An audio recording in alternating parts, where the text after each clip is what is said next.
Bike check. I got what's it called? I got a Thrasher BMX. I mean, it's a pretty nice bike. It's kind of heavy, but I like it. First off, I got a Kenda green tire with a YK2 rim.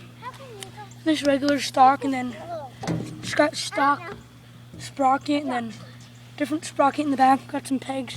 Pretty nice pedals. I mean, they spin pretty good. Give you a test.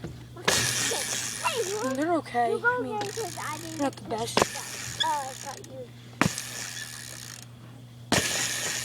I mean, then I'll show you the pedal spin.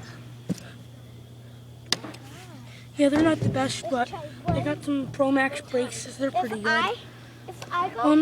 See, just regular standard seat. I do have a different frame on it. Just simple, nice bars with a triple frame. Aiden, it's closing.